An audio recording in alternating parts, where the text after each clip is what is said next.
Bismillahirrahmanirrahim. Assalamualaikum warahmatullahi wabarakatuh. Sampurasun Sobat Ngariksa. Alhamdulillahirabbil alamin. Wassalatu wassalamu ala asyrafil anbiya'i wal mursalin wa ala alihi wa ashabi ajma'in. Asyhadu an la ilaha illallah wahdahu la syarikalah wa asyhadu anna Muhammadan abduhu wa rasuluhu amma ba'du. Sobat Ngariksa, Alhamdulillah malam ini Jumat 30 Juli 2021 kita bisa melanjutkan ngaji manuskrip Kuno Nusantara Ngariksa episode yang ke-50. Saya memiliki kebiasaan memulai sesuatu itu dengan menyebutkan tanggal, hari, tanggal, titi mangsa istilahnya. Karena ini sangat penting ketika menjadi sebuah dokumen gitu. Jadi mudah-mudahan itu bisa menjelaskan konteks gitu ya. Seringkali kita, karena saya filolog, dalam filologi itu titi mangsa itu menjadi penting. Nah, titi mangsa yang sekarang itu adalah Ngariksa yang ke-50. Ini merupakan seri yang ke-13 dari ngaji manuskrip Tanbihul Masyi karangan Syekh Abdurrauf As-Singkili ya. Malam ini kita melanjutkan membaca teks Tanbihul Masyi. Dan silahkan untuk teksnya juga ada di dalam informasi yang kita sampaikan dalam tautannya, dalam linknya ya. Sobat Ngariksa, alhamdulillah Tanbihul Masyi ini mungkin sekarang masuk pada 2/3 ya. Mudah-mudahan ya dalam beberapa seri lagi lah begitu kita akan menyelesaikannya. Khataman. Kalau sebelumnya kita khataman Ithafudz Dzaki, lusa mudah-mudahan kita bisa khataman Tanbihul Masyi. Tentu saja yang pertama-tama mari kita bacakan suratul Fatihah, wabil khusus kepada pengarang dari manuskrip Tanbihul Masyi, guru kita, masyayikhina, guru dari guru-guru kita, karena kita pasti belajar dari guru dan guru kita belajar dari guru-guru, terus nyambung sampai ke termasuk salah satunya mu'allif hadzal kitab ya, Syekh Abdurrauf Singkal. Mudah-mudahan ilmunya diberikan kemanfaatan dan kita bisa mendapatkan manfaat dari apa yang dijelaskan di dalam manuskrip, khususnya manuskrip Tanbihul Masyi ini. Ala hadiniyah wa kulli niyatin sholihah wa ila hadratin Nabil Muhammad sallallahu alaihi wasallam sya'unillahi al-Fatihah. A'udzu billahi minasyaitonir rajim. Bismillahirrahmanirrahim. Alhamdulillahi rabbil alamin. Arrahmanir rahim. Maliki yaumiddin. Iyyaka na'budu wa iyyaka nasta'in. Ihdinas siratal mustaqim. Siratal ladzina an'amta 'alaihim ghairil maghdubi 'alaihim waladdallin. Sobat Ngariksa, episode ke-50 ini kita akan membahas tentang formula atau susunan atau saran-saran tentang wirid dan zikir yang disampaikan oleh Syekh Abdurrauf Singkal di dalam kitab Tanbihul Masyi. Syukur-syukur kalau sudah punya bukunya gitu ya, mudah-mudahan bisa menyimaknya nanti mulai di halaman 140 ya di buku Menyoal Wahdatul Wujud ini. Saya memberi judul Zikir Terpatri Ijazah As-Singkili. Sobat Ngariksa, ijazah itu sebetulnya satu ungkapan, kalau yang makna yang sesungguhnya, kalau ijazah dalam konteks modern itu kan ijazah seperti kita habis belajar kuliah gitu, kita mendapatkan ijazah gitu ya. Itu bukti bahwa kita punya otoritas gitu di dalam sekolah itu gitu. Nah, kalau di dalam konteks tarekat, ijazah ini adalah satu pelimpahan otoritas dari seorang guru kepada muridnya, diberikan ijazah gitu saja. Dan itu dalam tarekat. Tetapi dalam pengertian yang umum, saya meminjam kata ijazah ini adalah satu pengetahuan ya, satu otoritas atas pengetahuan yang terus disampaikan dan mudah-mudahan kita bisa mengamalkannya meskipun mungkin sedikit ya, tetapi mudah-mudahan bermanfaat. Nah, Sobat Ngariksa, saya ingin memohon maaf kepada Sobat Ngariksa yang mungkin sudah saya catat begitu alamatnya untuk dikirim buku Nah, tetapi karena situasi pandemi ini, bukunya itu tersimpan di satu tempat yang saya untuk mengaksesnya itu ada keterbatasan. Jadi mudah-mudahan nanti setelah tanggal 2 Agustus ya, mudah-mudahan bisa diambil dan dikirimkan kepada Sobat Ngariksa buku menyoal Wahdatul Wujud yang merupakan hasil tahqiq dari Tanbihul Masyi. Sebagaimana biasa, manuskrip yang saya akan bacakan adalah terkait dengan Tanbihul Masyi salinan koleksi dari Museum Negeri Aceh. Ini kode manuskripnya, meskipun saya tambahkan juga dengan salinan-salinan dan lainnya. Oh ya, di Facebook saya terima kasih banyak kepada Pak Andi Kemas di Palembang ya. Beliau menyampaikan satu salinan dari manuskrip Tanbihul Masyi koleksi Kesultanan Palembang. Itu menarik sekali karena terlihat di dalam kolofonnya yang ada di bagian depan, malah sampulnya kelihatannya begitu ya. Tentu saya melihat hanya sekilas karena diposting oleh Pak Andi. Salinan Tanbihul Masyi koleksi Kesultanan Palembang. Ini penting mengapa? Karena menegaskan kembali bahwa manuskrip yang sedang kita baca ini pada masanya itu beredar hampir di seluruh wilayah pelosok Nusantara. Artinya sangat berpengaruh. Dulu ketika saya menulis ini, saya hanya menjumpai 4 salinan saja. Nah, tetapi ternyata terus bermunculan, saya tidak tahu sekarang sudah berapa, tapi terakhir Pak Andi menunjukkan ada salinannya. Dan menurut saya penelitian tetap terbuka begitu ya untuk dilakukan dengan penyempurnaan terutama terkait kontekstualisasi dari koleksi tertentu, khususnya dalam konteks Kesultanan Palembang. Jadi kita beruntung sekali ini. Sayangnya memang belakangan pada abad ke-19, 20, ilmu-ilmu semacam ini saya banyak diajak ngobrol sama Gus Ulil ya. Ilmu wujud seperti ini kok kurang berkembang di pesantren-pesantren. Padahal dalam manuskrip-manuskripnya ilmu tentang wujud ini itu pernah sangat populer sekali, sangat penting ya. Baik Sobat Ngariksa, khusus untuk Tanbih Al-Masyi, beliau merujuk terutama pada 2 guru utamanya, meskipun sekali lagi seperti yang akan kita bahas sekarang juga, tidak hanya Syekh Al-Qusasi dan Syekh Ibrahim Al-Quran yang ia kutip, tetapi pada pertemuan lalu misalnya kita dan akan memulai gitu mengutip misalnya pengarang kitab Al-Hikam Syekh Ibnu Athaillah As-Sakandari tentu saja gitu ya. Ini yang memperkaya Tanbih Al-Masyi ini. Jadi rujukannya dari berbagai macam rujukan, tidak hanya tarekat Syatariah saja, tetapi juga tarekat Saziliyah begitu ya.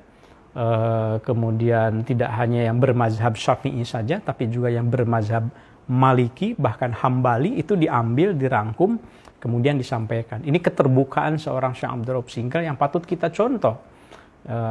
Nilai-nilai yang baik itu dari mana saja diambil. Baik Sobat Ngariksa, jadi pertemuan sebelumnya kita nyampe ke sini, maka sekarang kita memulai dengan Qala Shahibul Hikam ya.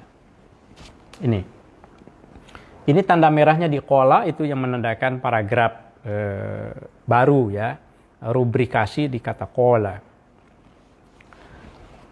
Sebelum saya melanjutkan, supaya mengingatkan saya nanti di pertengahan, silahkan kalau ada yang mungkin membetulkan bacaan saya, mungkin juga memberikan komentar, mangga silahkan ya, kita sama-sama belajar.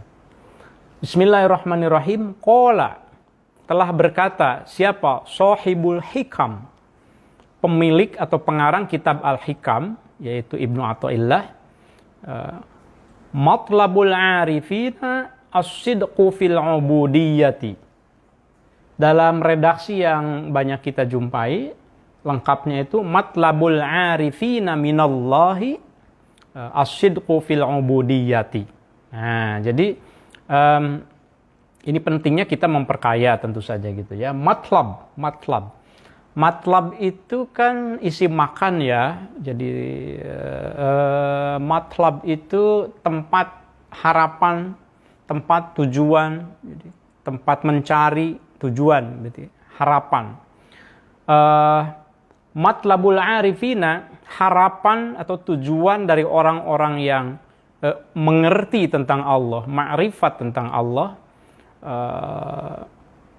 adalah as-sidqu, ikhlas fil ubudiyati, dalam beribadah. Jadi tidak ada yang dicari oleh orang yang sudah paham, sudah mengerti tentang Allah, sudah mengerti tentang tauhid yang kita jelaskan di awal itu.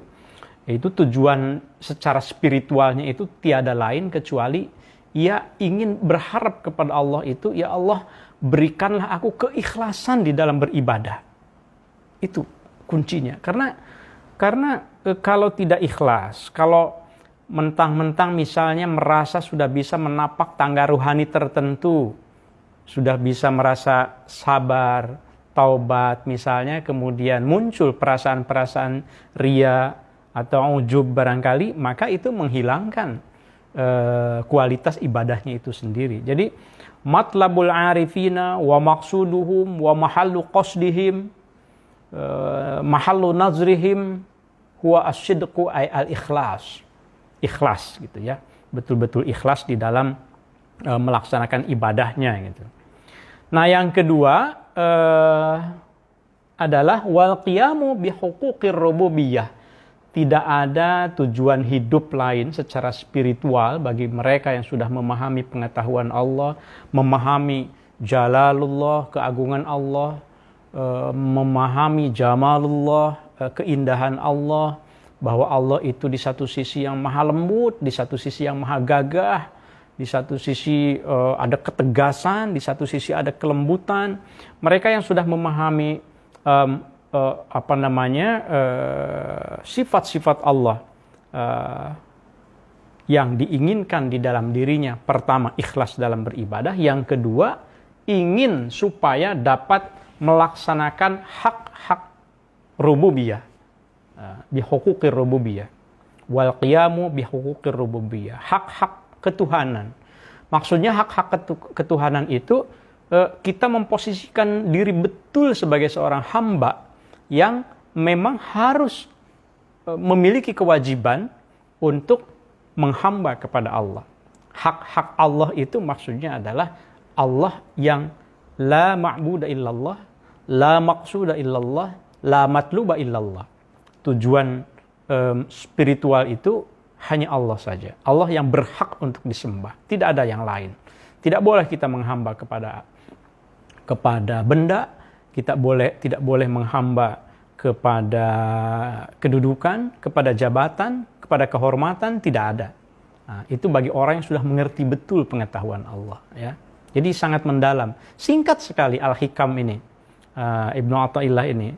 Silahkan dicek di berbagai sumber. Kutipan ini amat sangat terkenal. Matlabul arifina minallahi, yang diinginkan oleh mereka yang sudah mengenal Allah, yang diinginkan dari Allah itu adalah as-sidqu fil ubudiyyati wal qiyamu bi huquqir rububiyyah, ya.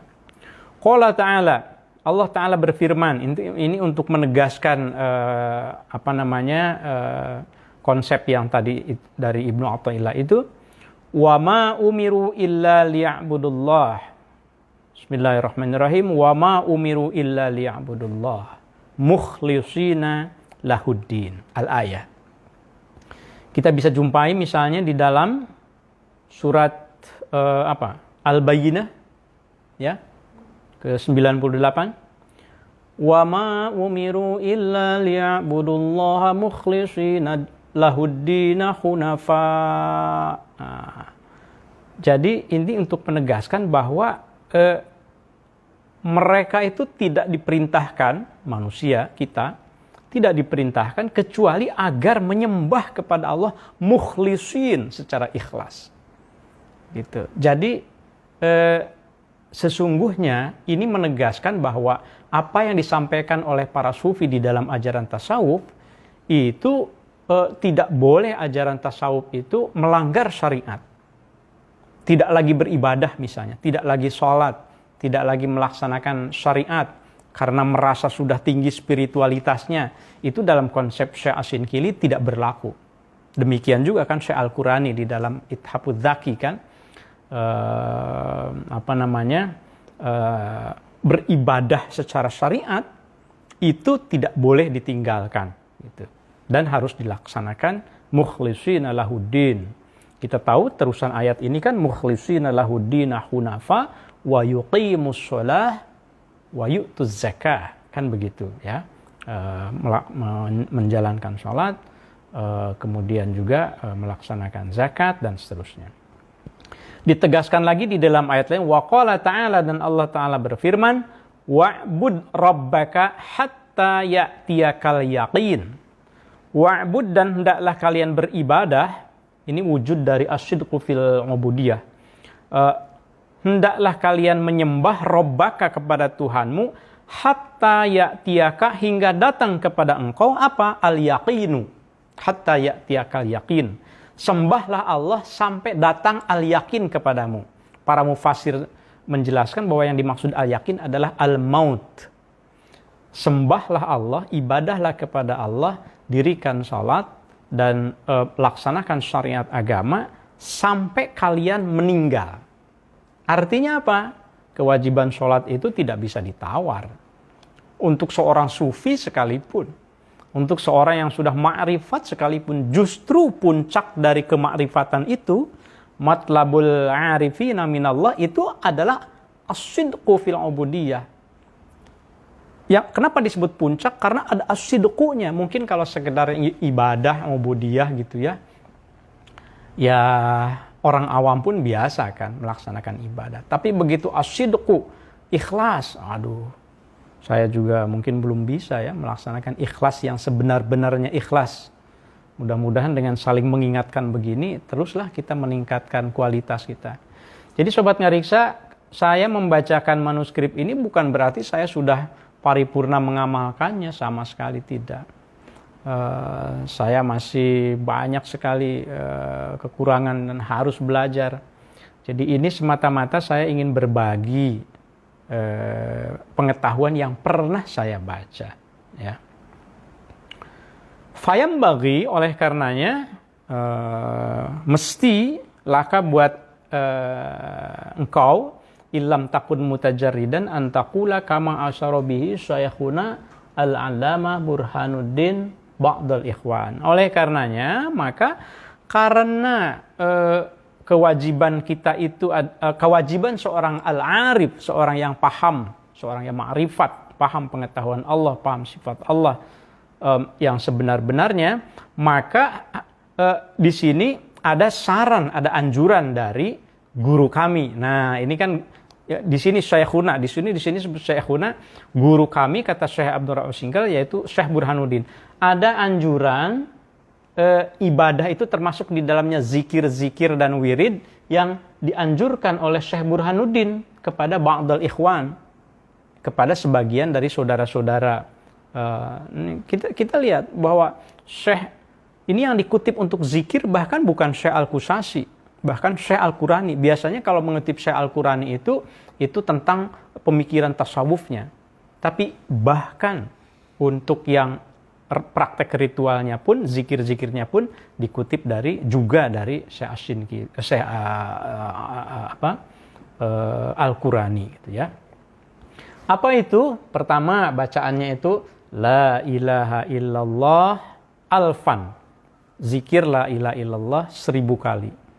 Tidak ada Tuhan selain Allah. La ilaha illallah, la ilaha illallah. Yang paling gampang kan ya. La ilaha illallah, la ilaha illallah, la ilaha illallah. Terus saja gitu kelihatannya sederhana, tetapi ini adalah afdhalul zikri, paling utama. Bahasa Sunda ya. Paling utama. Suka keceletotan ya, namanya juga orang Sunda ya. Pang alusna, pang sayana, pang mulyana. La ilaha illallah alfan. Kapan dibacanya? Ba'da kullin minas subhi. Pertama, setelah setelah sholat subuh, itu yang pertama. Kemudian wal isya'i, dan setiap setelah sholat isya.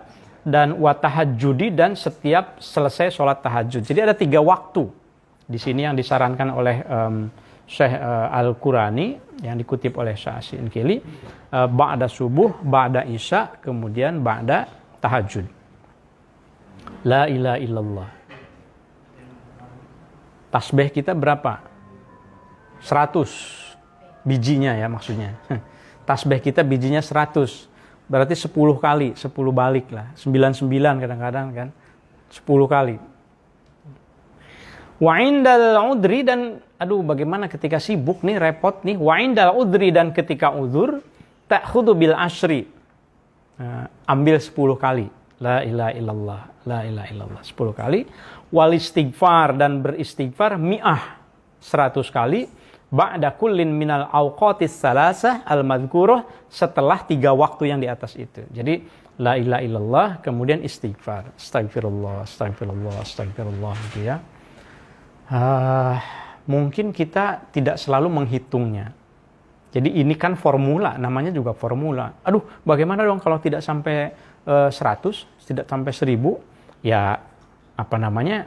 Ya silahkan saja gitu ya. Artinya tidak berdosa begitu ketika tidak nyampe 10 begitu. Ini kan namanya juga formula yang ditawarkan oleh manuskrip ini oleh Syekh Ibrahim Al-Qurani. Kemudian faqad waroda. Nah, setelah ini disampaikan beberapa argumen, beberapa hadisnya, beberapa dalilnya. Faqad waroda, maka ada satu hadis yang meriwayatkan, man aktsaral istighfar ja'alallahu lahu min kulli hammin farjan. Man, barang siapa aksara, yang memperbanyak, kata Rasul, ini mengutip hadis, al istighfar, membaca istighfar, ja'ala, maka akan menjadikan siapa Allah lahu baginya, min kulli hammin, dari setiap kebingungan itu, farja. Setiap kebingungan nanti akan diberikan jalan keluar, akan diberikan kemudahan, akan diberikan kelonggaran. Wa min kulli dhaiqin, dan dari setiap kesempitan, makhraja, akan diberikan jalan keluar. Wa razaqahu, dan Allah akan memberikan rizki kepadanya min haitsu la yahtasib. Rizki yang tidak diduga-duga. Saya ingat betul ketika saya pertama mau mengembara ke Jakarta ya, tahun 88 akhir saya kira. Apa yang dibekalkan oleh ayah saya, yang belakangan saya tahu bahwa ia memiliki silsilah tarekat Satariyah ke mbah-mbahnya gitu, ke mbah buyut, sampai ke Mbah Idrus, Mbah Junaid, Mbah Idrus, terus begitu ya, nyampe ke Kiai Hasan Maulani yang di Manado itu, yang nyambung kemudian ke Syekh Abdul Muhyi Pamijahan, nyambung ke Syekh Abdul Rabb Singka. Nah, ayah saya itu berpesannya itu, udah, Bapak tidak bisa membekali uang, kira-kira begitu. Kamu kalau mau ke Jakarta aja. Tapi ingat ayat ini. Wa may yattaqillaha yaj'al lahu makhraja wa yarzuqhu min haitsu la yahtasib. Barang siapa yang bertakwa kepada Allah, maka Allah dimanapun dan dalam keadaan apapun akan memberikan jalan keluar baginya. Dan rizkinya nanti la yahtasib. Waktu itu ya saya tentu saja tidak percaya begitu saja kan. Ya pokoknya iya pak gitu aja. Rizki gimana saya? Rizki tak diduga gimana? Saya belum punya usaha gitu kan. Nah, itu ceritanya silahkan dibaca di Facebook ya, ada dongeng si Encep. Jadi ada bocorannya ya. Ya. Wa warada, dan juga ada riwayat lil qulubi, untuk hati itu, untuk setiap hati itu. Nah, ini saya memberikan tanda sengaja di sini, tulisannya shad dal seperti alif maksurah ya. Nah, kemudian dalam bacaan yang lain saya memperjelasnya ada sodaan, lil qulubi sodaan. Silahkan kalau nanti ada riwayat yang mungkin berbeda dengan ini. Hati itu, setiap hati orang, hati manusia itu ada karat di dalamnya, kotoran, ada karat. Kasodail hadidi, seperti karatnya besi. Wajilauha al-istighfar. Dan obatnya itu maksudnya untuk menghilangkan karat itu adalah al-istighfar. Karat artinya kotor kan, jadi ya pastilah hati kita itu, siapa sih hati yang paling bersih, siapa sih yang paling suci, yang tidak punya kesalahan sedikit pun begitu, rasanya kok tidak ada. Karena al-insan mahallul khata' wan nisyan. Manusia itu tempat salah dan lupa gitu. Baik ke diri sendiri maupun kepada orang lain maupun kepada Allah Subhanahu wa taala. Baik diketahui maupun tidak diketahui oleh orang lain. Ya, orang seperti saya mungkin karena belum dibukakan saja oleh Allah aib saya, sehingga orang lain tidak tahu kekurangan saya. Siapa tahu bukan siapa tahu, kalau Allah menghendaki kan kun fayakun. Itu ibarat membalikan orang yang tadinya di atas tiba-tiba langsung. Ya, naudzubillah summa naudzubillah tentu saja. Itu mengapa pentingnya istighfar. Istighfar itu kan istighfar, thalabul ghafr, jadi meminta ampunan kepada Allah. Wa ta'malu, dan engkau mengamalkan, kemudian kata Syekh Asy-Syinkili, bimadmuni hadisin, kandungan hadis, man barang siapa istighfar, yang beristighfar, lil mu'minina wal mu'minat, untuk orang-orang mukmin dan orang-orang mukmin laki-laki, mukmin perempuan, kulla yaumin, setiap hari, sab'a wa isrina marratan, sebanyak 27 kali, kana minal ladina yustajabu lahum, maka ia akan menjadi orang yang diijabah oleh Allah doanya, wa yurzaqu bihim, wa yarzuqu bihim ahlul ardi, dan penduduk bumi akan memberi rizki kepadanya. Maksudnya adalah ya, diberikan kemudahan kalau kita punya kebiasaan membaca istighfar 27 kali, di sini disebutkan gitu ya, setiap hari, kulla yaumin sab'a wa isrina. Jadi Sobat Ngariksa, ada rahasia tertentu tentu saja bacaan itu. Mengapa bacaan ini yang diambil? Mengapa berapa kali? Mengapa sekian kali? Formulanya seperti itu dan seterusnya. Lalu kalau ada yang protes, saya udah 27 kali tiap hari, bahkan saya udah 100 kali istighfar, doa saya nggak dikabul-kabul juga. Siapa yang bisa memastikan bahwa doa Anda itu dikabul atau tidak? Doa kita itu dikabul atau tidak? Kan Allah yang maha tahu. Bisa jadi cara Allah mengabulkan itu bukan dengan memenuhi apa yang diminta begitu. Misalnya, ya Allah, tawil a'marana, panjangkanlah usiaku gitu. Ternyata ya wafat misalnya begitu ya. Apakah berarti doanya tidak dikabulkan, doa orang soleh, doa para ulama? Ya tergantung. Bisa jadi yang dikabulkan itu adalah doa yang lainnya, yang mendoakan kebaikan buat dia. Karena kan doa yang lainnya juga selalu ada, berikanlah kepada kami yang terbaik buat kami. Kan begitu ada doanya kan. Allahumma aslih lana dinana, misalnya alladzi huwa ismatu amrina, dan seterusnya. Atau Allahumma ij'alil hayat ziyadatal lana fi kulli khair waj'alil maut rohatan lana min kulli syarr. Jadikan hidup itu menjadi penambah kebaikan dan kematian itu bagi kami berhenti dari keburukan. Berarti itu yang dikabulkan oleh Allah. Supaya berhenti dari keburukan, kamu selesai saja ya, misalnya. Gitu ya. Jadi ini fungsi agama di situ, spiritualitas itu adalah untuk mengelola hati kita. Ini yang dijanjikan oleh Rasulullah SAW.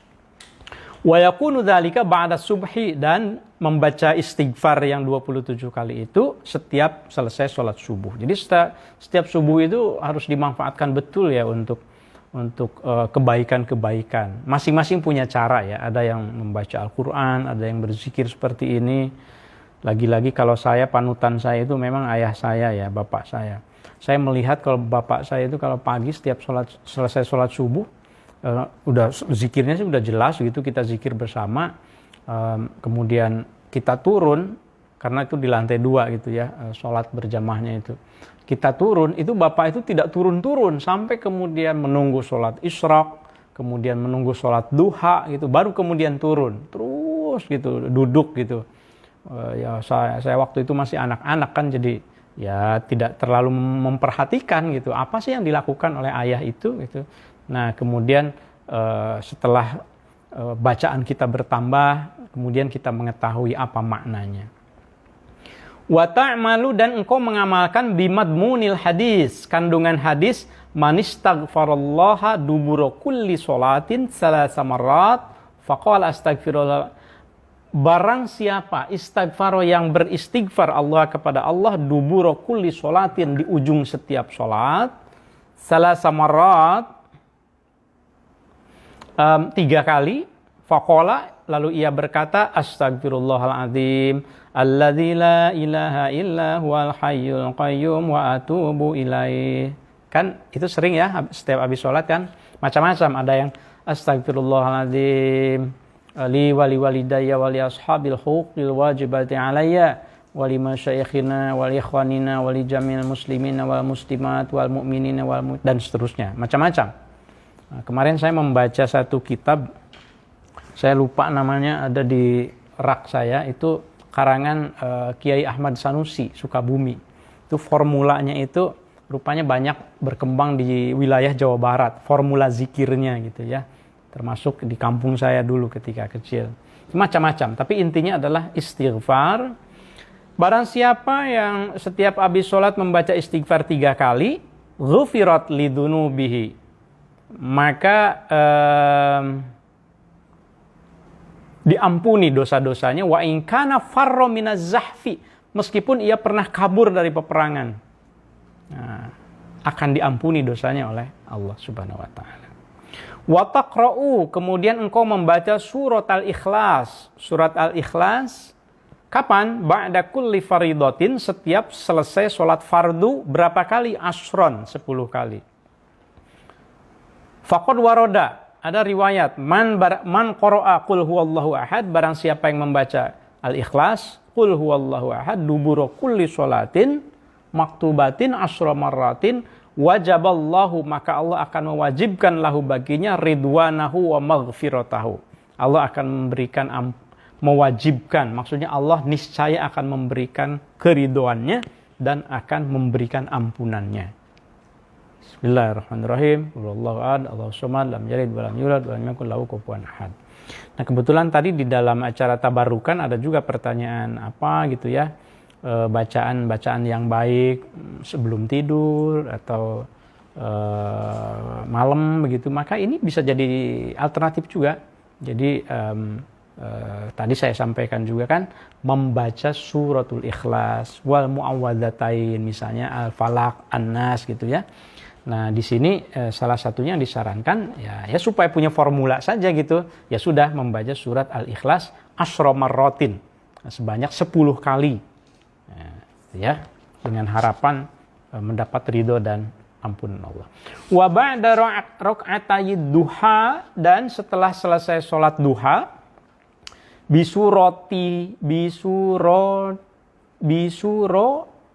ini ada iyanya ya, bisuro taiha, karena ada nibrohnya, ada iyanya. Dan bacaan setelah selesai 2 rakaat duha, bisuro taiha, dengan 2 surah yang dibacakan di sholat duha itu. Apa 2 surah itu? Yaitu wasyamsi waduhaha dan wadduha. Wasyamsi waduhaha dan wadduha ya. Membaca apa? Taqulu, engkau membaca setelah sholat duha itu subhanallah walhamdulillah wala ilaha illallah Allahu akbar wala haula wala quwata illa billahil aliyyil azim. Adada khalqillah bidawamillah asyran.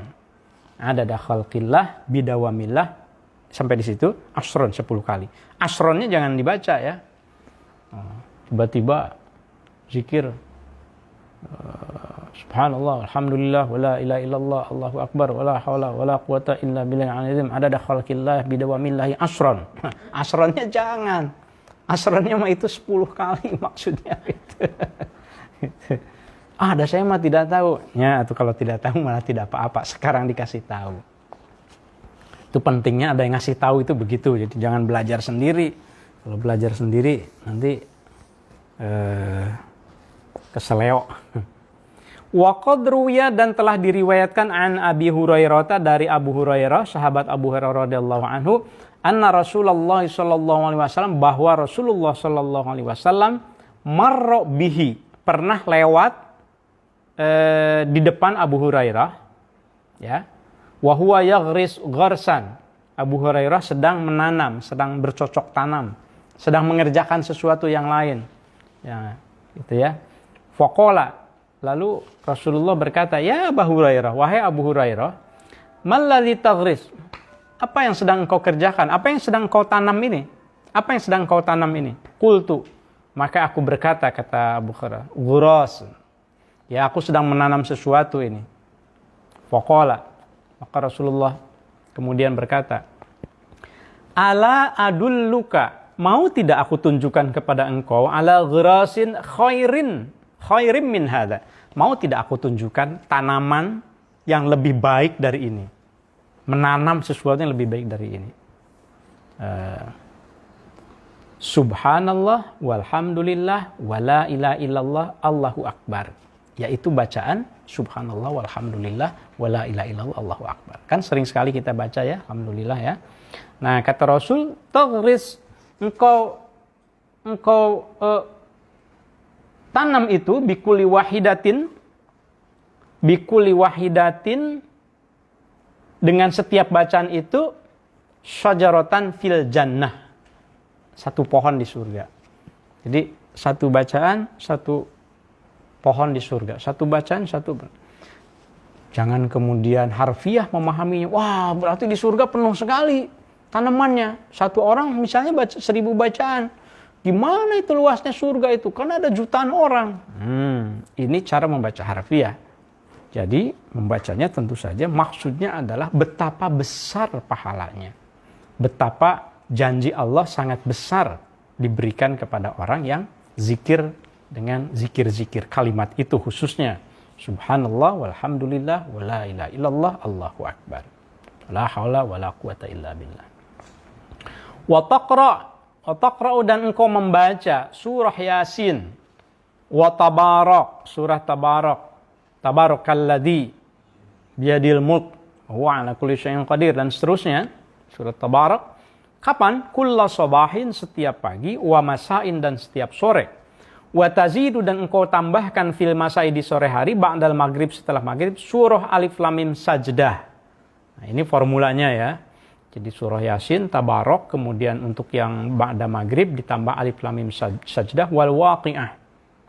Nah, surat Al-Waqi'ah. Idza waqa'atil waqi'ah laisa liwaq'atiha kadhibah khafidatur rafi'ah, dan seterusnya.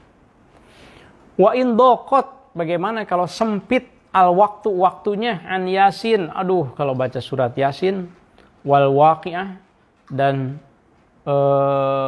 fa in daqat waktu an Yasin wal waqi'ah fa alif lam mim wa tabarak. Kalau seandainya nggak cukup waktunya Yasin, baca Yasin saja berapa menit, ditambah waqi'ah.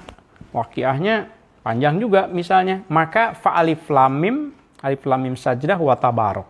Ya, tabarak. Alif Lam Mim dan Tabarak juga sempit waktunya. Ya sudah, jangan dibaca dulu. Kalau seandainya ada hal lain yang wajib banget, darurat begitu. Jadi jangan menyusahkan diri sendiri juga. Kalau saya sakit perut misalnya, apalagi itu harus baca yang tadi gitu. Ya kalau sakit perut mah ya ke belakang begitu ya. Gitu. Waqad sahha, dan telah sah satu riwayat an Jabirin, dari Jabir, sahabat Jabir radhiyallahu anhu, annahu, bahwa Rasulullah sallallahu alaihi wasallam la yanamu hatta yaqra'a, Rasulullah itu tidak tidur sampai ia membaca Alif Lam Mim Tanzil, As-Sajdah, wa Tabarak alladzi biyadil mulk, yang tadi itu. Nah, ini jadi formula-formula yang bisa kita pakai ya. Wa warada marfu'an Alif Lam Mim, apa ini? Di situ tidak terbaca. Coba saya lihat di sini.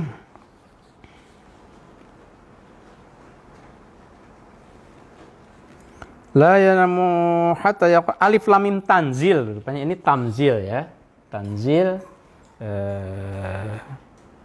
Kemudian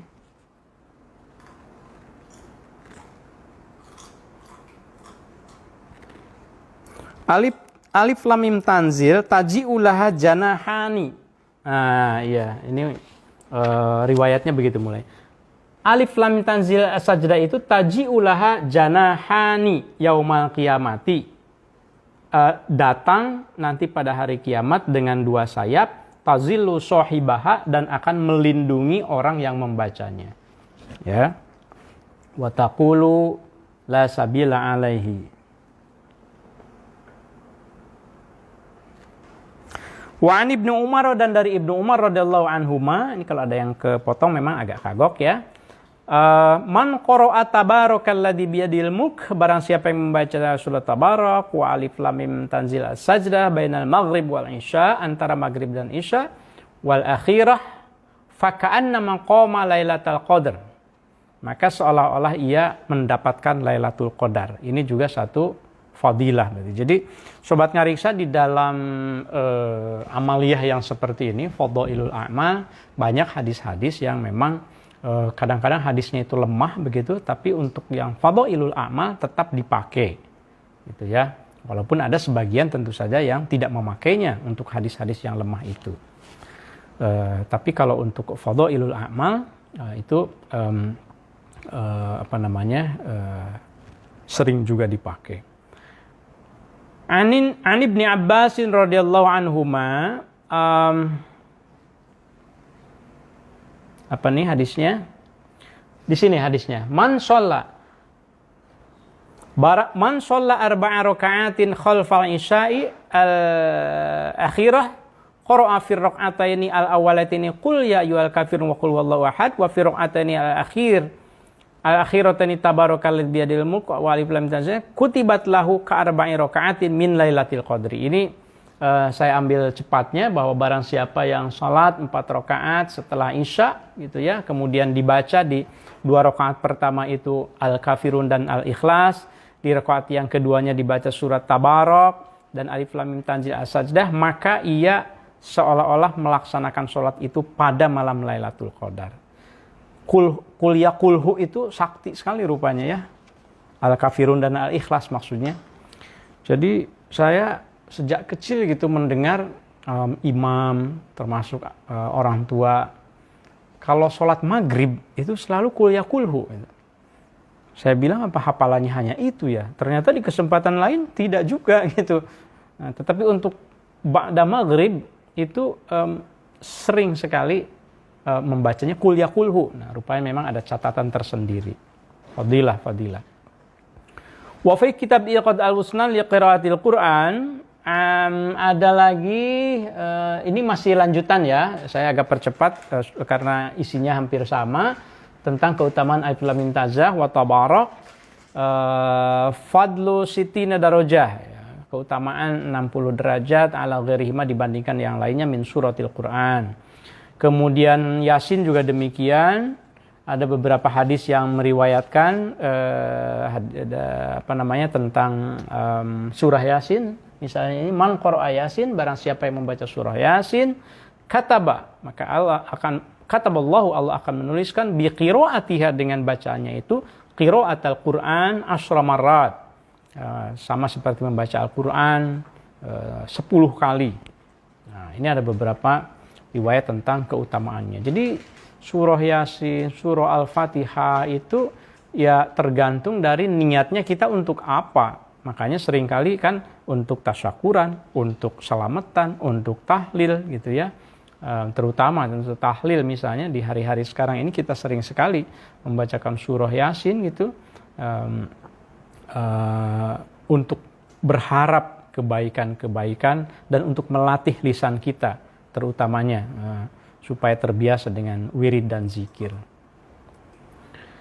Sobat Ngariksa, sekali lagi saya persilahkan nanti kalau ada komentar-komentar disampaikan. Saya istirahat sebentar, masih ada 1/4 jam lagi. Bismillah.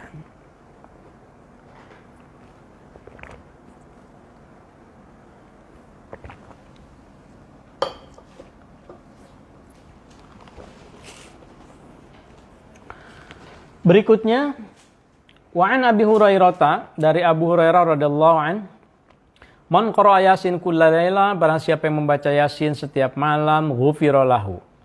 Wa amal waqi'ah fa fil kitab al-madhkur an Ibnu Abbas, tentang surat al-waqi'ah juga ada demikian. Lam yusibhu faqr. Lam yusibhu faqr abadan. Kalau membiasakan membaca surah al-waqi'ah, maka dijauhkan dari kefakiran. Wa fi aidan man qara surah al-waqi'ah kullailah lam tusibhu faqah abadan. Ya, ini semuanya tentang fadilah-fadilah dari surat al-waqi'ah. Jadi sobat ngariksa, seperti yang saya sampaikan, mungkin kalau melihat bagian dari manuskrip Tanbihul Masyi ini, sepertiga terakhir itu, hampir sepertiga terakhir itu diisi dengan amaliyah-amaliyah yang sifatnya syariat. Jadi kalau yang sebelumnya itu kan tauhid, filsafatnya, wahdatul wujudnya gitu ya. Nah, tetapi kesini-sininya nanti sobat ngariksa akan menjumpai rumusan-rumusan dan formula-formula zikir, apalagi terakhir sekali nanti itu akan ditutup dengan silsilah tarekat Syatriyah tentu saja dalam hal ini gitu ya, karena Tanbih Al-Masyi ini Syekh Abdul Rabb Singkol sebagai khalifah dari tarekat Syatriyah. Nah, jadi dalam beberapa episode ke depan itu kita akan bisa jadi agak mempercepat, karena ini sebetulnya sama isinya itu tentang keutamaan. Ini juga sama tentang keutamaan suratul Fatihah. Kemudian yang berikutnya juga a'dhamu suratin fil Quran alhamdulillahirabbil alamin, ya kan? Bahwa surat yang paling agung di dalam Al-Qur'an itu adalah Ummul Quran, alhamdulillahirabbil alamin, dan seterusnya. Kemudian apalagi nih? Fatihatul Kitab, fawaid. Di sini ada beberapa faidah di dalam suratul Fatihah. Qala ba'duhum rahimanallah bi idza ma kunta multamisan rizqin wa nazrin. Saya percepat ya, karena sama isinya tentang keutamaan suratul Fatihah. Kemudian wa asyara ba'duhum, sebagian mengisyaratkan ila kaifiyati qiraatiha, cara membacanya, sampai termasuk membaca suratul Fatihahnya itu antaj'alha ba'dal isya, misalnya setelah isya, di sini disebutkan samaniyata asyar marrah, 18 kali, wa ba'da kulli minas subhi wa zuhri wal asri kadzalik. Jadi ada wirid-wirid, zikir-zikir yang dibacakan khususnya dalam hal ini suratul Fatihah. Kemudian dalam beberapa karangan lain, kata Syekh Asy-Syinkili, wa wajadtu fi ba'di musannafatihi ba'd sholihin ma sawwarathu wa min fawaidiha yakni al-Fatihah anna man kana lahu hajah ila Allah taala. Nah, jadi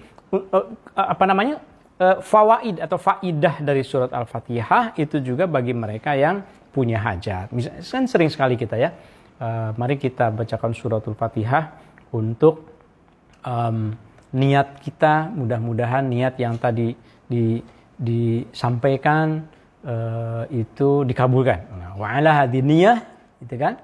Wa kulli niyatin sholihah al-Fatihah.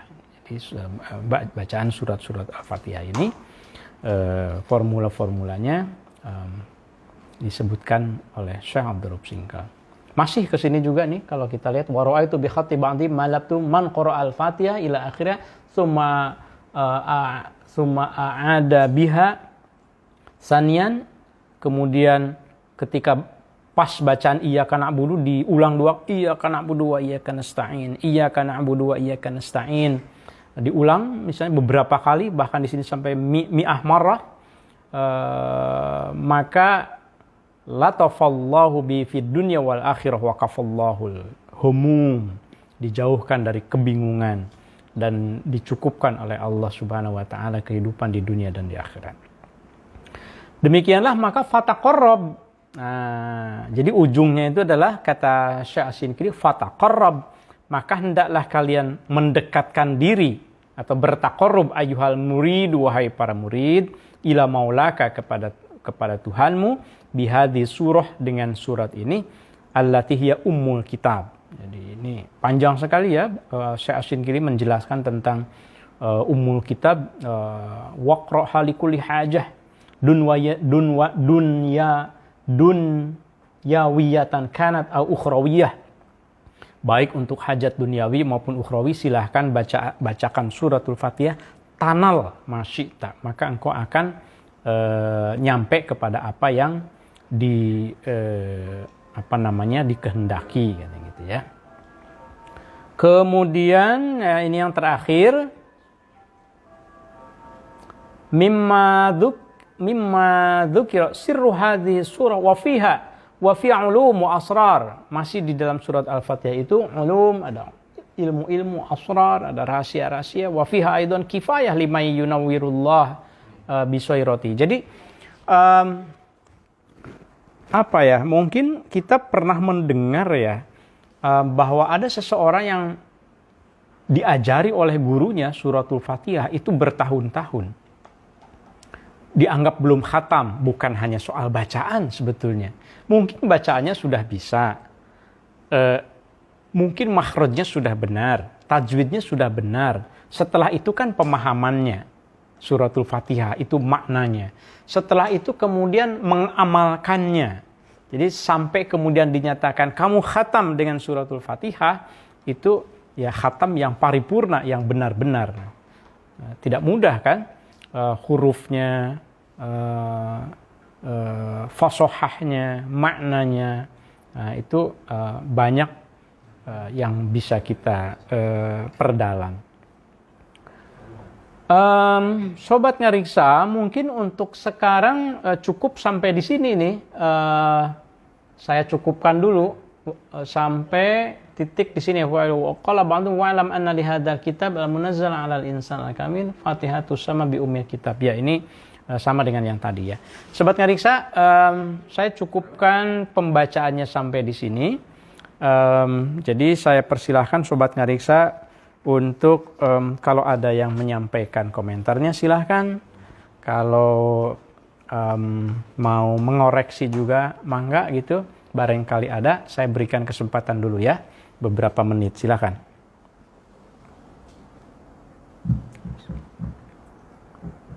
Ada yang bertanya dari Supriyatin Al-Bajuri. Ya. Ada aliran tasawuf yang memahami makna al-yakin itu sebagai derajat tertinggi dalam ilmu tasawuf, sehingga tidak lagi perlu untuk melakukan sholat. Bagaimana dengan hal seperti itu, Prof? Ya, terima kasih Kang Atin. Seperti yang pernah dan tadi juga saya tegaskan ya, bahwa wa'bud rabbaka hatta ya'tiyakal yakin. Dalam apa yang disampaikan oleh Syekh Asy-Syinkili, dan saya kira ini sangat muktabar, bahwa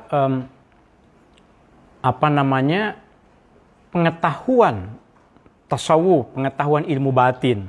Kan tasawuf itu kan ulumul asrar ya, ilmu tentang rahasia.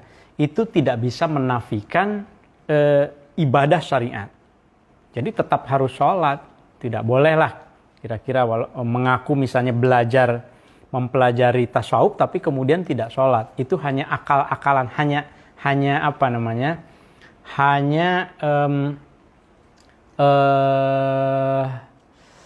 penjelasan atau tafsir barangkali yang menurut Syekh Asy-Syinkili itu tidak tepat. Bahkan Syekh Al-Qurani di dalam Ithaf Az-Zaki itu kan mengumpamakan waktu itu ya, kalau kamu melihat ada orang mendengar atau ngobrol dengan orang yang mengaku sudah ma'rifat kemudian meninggalkan syariat, meninggalkan salat misalnya, maka pukullah pundaknya. Nah, maksudnya sih diingatkan lah, ya, jangan sampai itu terjadi. Kira-kira begitu, ya, apa yang disampaikan oleh Asy-Syinkili di dalam Tanbih al-Masyi. Silakan.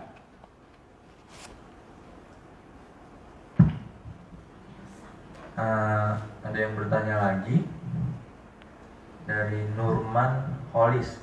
Oh ya. Menarik pangersa Prof.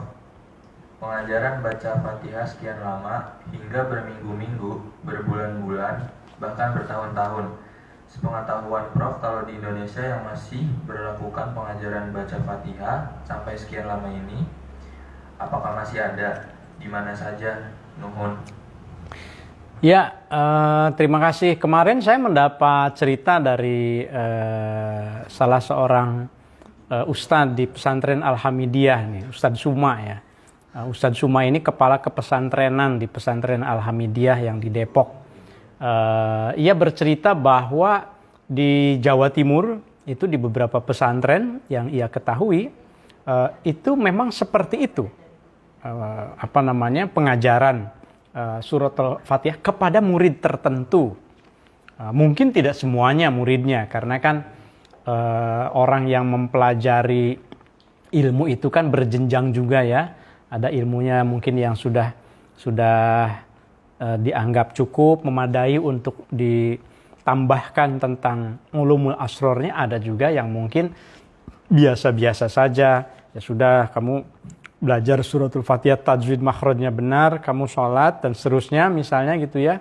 Karena dianggap mungkin belum bisa melangkah ke yang berikutnya, bisa juga gitu. Jadi saya kira khususnya di pesantren-pesantren yang menekankan tentang ilmu-ilmu salaf, ilmu-ilmu khususnya tasawuf juga, itu hal seperti itu masih dilaksanakan. Nanti boleh kapan-kapan kita membahas secara khusus barangkali ya, menarik juga tentang suratul Fatihah secara empiriknya, bagaimana, di mana dipraktekkan, apa yang tertulis di dalam manuskrip yang abad ke-17 ini sekarang itu di mana saja dipraktekannya. Saya kira itu menarik juga. Hatur nuhun Kang Nurman.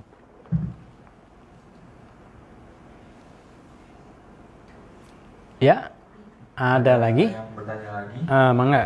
Dari Korina Ilmaniar. Izin bertanya Prof, jika kita membaca jurnal-jurnal penelitian Barat, banyak dari mereka mengatakan tasawuf di Nusantara ini banyak dipengaruhi oleh shamanisme. Mohon penjelasannya menurut Prof Oman. Terima kasih. Ya, saman ya, maksudnya saman ya. Ya, terima kasih banyak dari akun atas nama Korina ya. Mohon maaf kalau saya belum kenal. Betul, memang Samaniyah dalam hal ini salah satu yang sangat mempengaruhi juga di tasawuf Nusantara, khususnya melalui Syekh Abdul Somad Al-Palimbani. Karena Syekh Abdul Somad Al-Palimbani ini gurunya Syekh Saman begitu ya.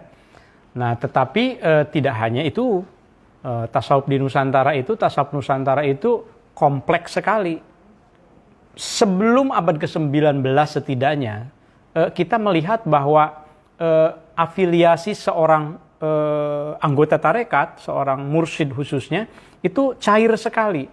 Ia bisa menjadi khalifah atau mursyid dalam tarekat Syatariyah, pada saat yang sama ia juga Qadiriyah, pada saat yang sama ia juga menganut Syadziliyah dan seterusnya begitu ya, Samaniyah. Nah, demikian juga Syekh Yusuf Khalwatiyah kan, Syekh Yusuf Makassar itu tarekat Khalwatiyah. Kemudian ada tarekat Akmaliyah di Cirebon, ada tarekat Tijaniyah juga begitu ya. Ini saya kira memang kalau kita melihat Nusantara itu semacam melting pot, gitu. Tempat bertemu, tempat meleburnya berbagai macam tarekat. Syekh Ahmad Al-Qusasi di dalam kitab As-Simtul Majid itu menyebut 12 tarekat yang ia berafiliasi kepadanya. Jadi tidak heran kalau muridnya Syekh Abdul Rabb Singkal ini juga ya seperti itu gitu ya.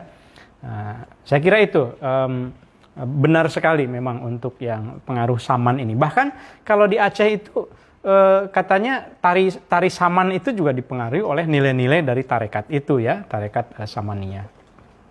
Tapi untuk yang kesininya abad 19-20 khususnya memang agak berbeda jadinya. Ya, terus ada lagi? Ada yang bertanya lagi dari Ahmad Ridwan. Bagaimana pandangan Prof terkait tarian sufi? Oh ya, tarian sufi ya. Ya, tarian sufi itu salah satu bentuk ekspresi yang muncul tidak hanya di Indonesia sebetulnya, bahkan di dunia muslim yang lain begitu ya. Jadi tasawuf itu adalah mengekspresikan spiritualitas, macam-macam caranya. Zikir itu cara yang istilahnya itu pakemnya lah. Zikir itu udah pasti ya. Nah, tapi ada juga yang ekspresinya itu melalui tarian. Tarian itu sebetulnya tentu saja di situ ada simbol-simbol ketuhanan. Simbol, bagi yang belum tahu barangkali ya ini apa sih tarian kaitannya dengan tasawuf begitu ya. Tapi tarian sufi itu adalah salah satu bentuk ekspresi, penerjemahan. Kan Jalaluddin Rumi itu kan seringkali mengumpamakan bahwa kebenaran itu ketika turun ke bumi itu ya dia seperti cermin yang pecah gitu. Dianggap oleh si A kebenaran, si B kebenaran. Jadi itu kebenaran itu ketika ditafsirkan oleh banyak orang, diekspresikan oleh banyak orang menjadi sangat beragam sekali yang disebut dengan al-haq. Kalau yang maha benarnya kan hanya al-haq gitu ya. Nah, itu tentang tarian sufi. Dan kelihatannya juga di sini saya lihat ada komentar. Kalau tadi Ustadz Ridwan ya saya kira ya. Ustadz Ridwan yang dari pesantren Al-Hamidiyah juga. Terima kasih banyak Ustadz Ridwan. Ada dari akun Yuyu. Yuyu Harun. Ini Neng Yuyu ya.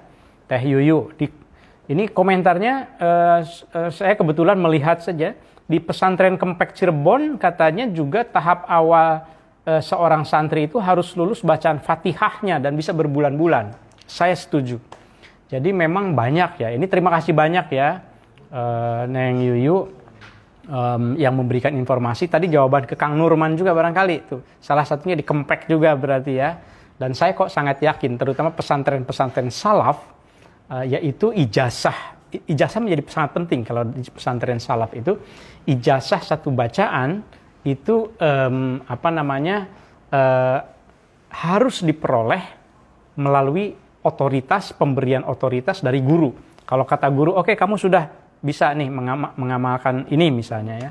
Nah, dan itu guru itu tahu kok. Ini si A ini muridnya udah pantas tidak dikasih ini atau tidak gitu. Saya mohon izin ya, kalau saya menganggap guru pertama saya dan betul-betul guru itu ya ayah saya, bapak saya. Mulai dari wirid yang kecil-kecil ba'da sholat sampai kemudian hizib-hizib gitu ya. Saya ingat betul, kamu belum boleh yang ini. Nah, itu kan hizib yang ini belum boleh. Yang ini sudah boleh. Ada hizib khafi, ada hizib waktu itu yang saya agak diwanti-wanti itu. Nanti kalau kamu udah lulus dari pesantren, Bapak kasih hizib Yaman. Wah, saya pengen banget kan hizib Yaman gitu. Apa gitu. Yang kemudian ya alhamdulillah akhirnya saya dikasih oleh beliau gitu ya, kemudian dituliskan gitu. Tapi bapak pun guru kita itu berpesan juga bahwa ini tidak boleh, yang ini belum tentu dapat. Jadi tidak boleh asal dikasihkan saja hizib-hizib tertentu itu. Dan di belakangan hari tentu saja ada manfaat dari zikir-zikir itu. Nah, kita meyakini tentu saja spiritualitas kita kepada Allah Subhanahu wa taala ya pokoknya. Ya, silakan. Ada lagi? Dari Korina tadi mohon maaf maksudnya samanisme Prof, seperti klinik dan ajaran pra-Islam, bukan tarekat samaniyah. Oh, bukan tarekat samaniyah maksudnya ya. Oh, maaf saya keliru menangkap. Saya pikir maksudnya samaniyah. Ini shamanism ya, klinik ya. Ya saya kira tak terhindarkan memang ya, mungkin ada pengaruh-pengaruh itu kalau kita melihat proses kronologi dari ilmu-ilmu itu datang kepada kita ke Nusantara, misalnya katakanlah abad ke-16 khususnya gitu ya. Masa pra-Islam di sini itu sudah ada agama-agama agama Hindu, agama Buddha, kepercayaan-kepercayaan lokal itu kan sudah ada, animisme, dinamisme. Nah, ketika Islam datang, itu kan tidak serta-merta kemudian para wali, khususnya para pendakwah, para wali songo khususnya itu kemudian menghilangkan begitu saja apa yang ada pada saat itu. Ya, kemudian, nah pengaruh-pengaruh itu masih ada, mungkin itu masih ada, tetapi tentu saja itu bukan hanya khas di Nusantara kalau yang seperti itu. Coba lihat misalnya di dalam tradisi tasawuf di Afrika juga gitu ya. Itu sama sebetulnya. Nah, jadi ini memang satu fenomena. Nah, tugas kita itu adalah bagaimana untuk melihatnya dengan ajaran-ajaran yang didasarkan pada argumen-argumen Al-Quran, hadis begitu. Tapi secara empirik saya tidak menafikan bahwa pengaruh-pengaruh itu memang ada, saya kira ya. Ya, terima kasih sudah diluruskan tadi ya. Ada lagi? Ada lagi. Ya. Dari Supriyatin Al-Bajuri lagi. Mohon diterangkan lagi tentang baca Al-Fatihah untuk Nabi Muhammad ila hadratin Nabi Al-Fatihah. Padahal untuk Nabi Muhammad itu sholawat bukan Fatihah. Mohon wejangannya. Ya sholawat dibaca juga. Sholawat kan tersendiri juga. Allahumma sholli ala Sayyidina Muhammad. Assalamualaikum ya Rasulullah. Assalamualaikum itu juga dibaca juga. Kan tidak berarti bertabrakan satu dengan yang lainnya gitu ya. Jadi bacaan-bacaan ini pada dasarnya termasuk apa yang disebut dengan tabarrukan itu. Pada dasarnya kita kan tidak berharap apa-apa kepada orang, sesama manusia yang sudah meninggal itu. Kita itu berharapnya kepada Allah kan. Kita mendoakan juga kepada Allah. Di sini pentingnya tauhid. Makanya Syekh As-Sinkiri kalau di dalam Tanbihul Masyi itu mengawali betul pembahasannya itu dengan pembahasan tentang tauhid. Luruskan dulu. Luruskan. Jangan dikasih bacaan misalnya ini fadilah suratul Fatihah nih. Maka kemudian mengkultuskan itu, kemudian memitoskan itu, kemudian menyimpang kira-kira begitu keyakinannya. Ini yang perlu terus diluruskan, akidah ini. Akidah, keyakinan gitu ya, bahwa segala sesuatunya itu adalah sebetulnya ditujukan kepada Allah Subhanahu wa taala. Nanti Allah sajalah yang menghendaki apakah itu disampaikan kepada Rasulullah, apakah disampaikan kepada yang lain gitu ya, kepada mukminin mukminat. Kan di dalam Al-Quran itu ada satu doa kan, Rabbana gfir lana wali ikhwanina alladzina sabaquna bil iman. Jadi kita itu memang mendoakan kita, boleh mendoakan kita dan mendoakan orang-orang yang mendahului kita. Nah, itu kan umum kan, jadi untuk siapa saja. Gitu. Doanya dengan apa? Ya tentu saja kan banyak kan tuntunannya gitu ya. Alladzina sabaquna bil iman. Dan seterusnya, wala taj'al fi qulubina ghillan dan seterusnya gitu ya. Nah, terima kasih. Mungkin itu yang bisa dijelaskan ya. Tentu saja banyak ya ilmu itu. Ini kan tafsiran ya, tafsiran saya, bacaan saya, ilmu saya yang sangat terbatas. Jadi pasti ini saya tahu persis yang memberikan komentar juga mereka-mereka sebetulnya yang ilmunya tinggi juga, banyak juga. Tapi ini tujuannya kan kita berdialog. Alhamdulillah ngariksa ini bisa jadi wasilah ya. Menjadi wasilah kita berdialog melalui kajian manuskrip kuno Nusantara ini. Ya, senang sekali. Nanti kita kapan-kapan pilih manuskrip yang temanya mungkin berbeda begitu. Silahkan kalau mau diusulkan. Tapi kita khatamkan dulu yang ini nanti ya. Ada lagi? Sudah cukup? Alhamdulillah. Alhamdulillah Sobat Ngariksa. Saya coba hitung ya, ini saya coba hitung supaya kita bisa memperkirakan sampai tadi itu kita sudah sampai mana tadi?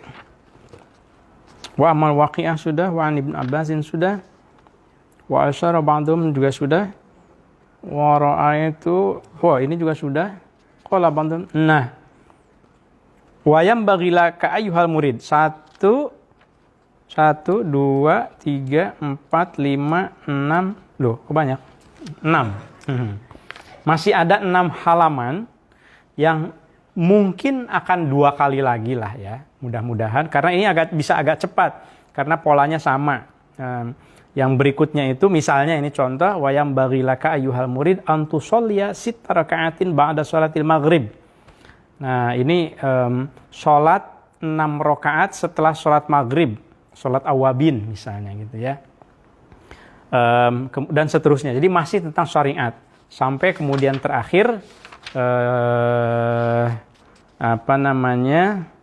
sampai ke qala Asy-Syaikh Muhammad Al-Gaus fil Jawahir, yang itu kemudian ditutup dengan khatimah. Jadi saya kira 2 kali lagi mudah-mudahan ya kitab Tanwirul Masyid ini khatimahnya itu fi dzikri sanad sadah asy-Syatariyah wa tisolinah. Nah, dalam bagian silsilah ini saya terpikir untuk membahas tokoh yang disebutkan di situ, kemudian mungkin mengaitkannya dengan silsilah tarekat Syatariyah yang masih ada di Indonesia saat ini. Oleh karenanya sejak sekarang saya ingin membuat pengumuman barangkali pengumuman dan permohonan bagi sobat ngariksa yang memiliki informasi tentang silsilah manuskripnya, syukur-syukur kalau ada informasi minimal tentang silsilah guru murid, ya, jaringan guru murid dalam tarekat Syatariyah yang ada di Indonesia saat ini. Silahkan mohon barangkali bisa berpartisipasi mengirimkannya sejak sekarang. Nanti pada saatnya saya akan merekonstruksinya. Kan kalau di dalam Tanbih Al-Masyi ini hanya sampai Syekh Abdurraub Singkel saja di Aceh abad ke-17. Padahal sampai sekarang di Jawa Timur, di Jawa Tengah, di Kalimantan, di Minangkabau, di Sumatera, itu guru-guru tarekat itu, Syatariyah khususnya itu kan mereka berperan sekali di dalam menyebarkan Islam melalui organisasi tarekatnya ya. Nah, oleh karenanya silahkan kita saling berbagi dan mudah-mudahan nanti akan saya baca begitu ya. Terima kasih banyak untuk sobat ngariksa yang sudah hadir berpartisipasi. Saya mohon maaf, saya tidak berpretensi untuk sok tahu semuanya, tetapi kewajiban saya untuk merespon kan. Kalau saya diam ya nanti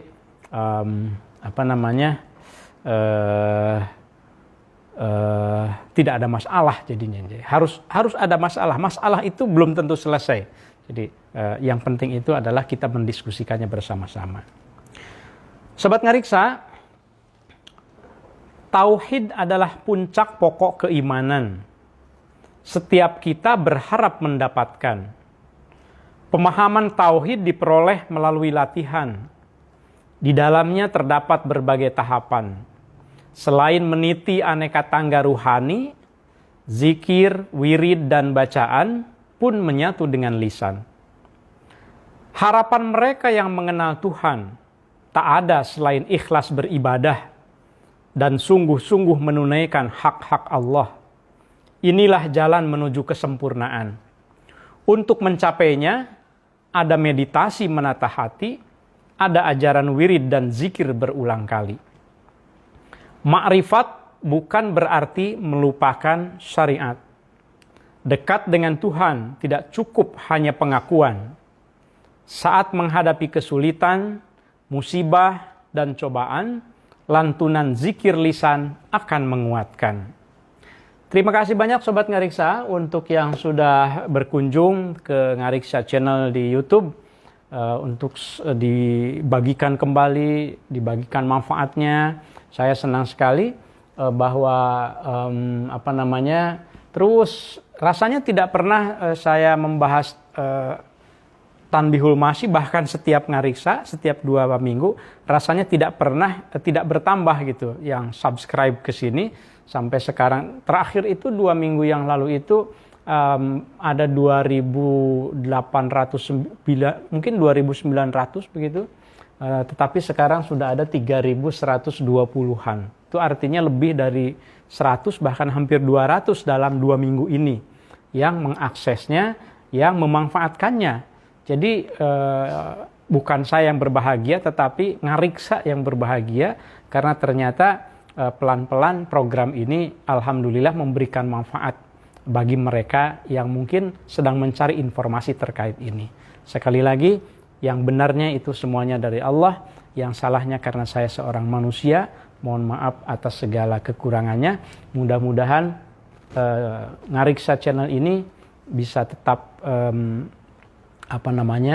menjadi jembatan untuk menatap masa depan, merawat masa silam. Klasik, asik. Terima kasih. Assalamualaikum warahmatullahi wabarakatuh. Salam Ngariksa.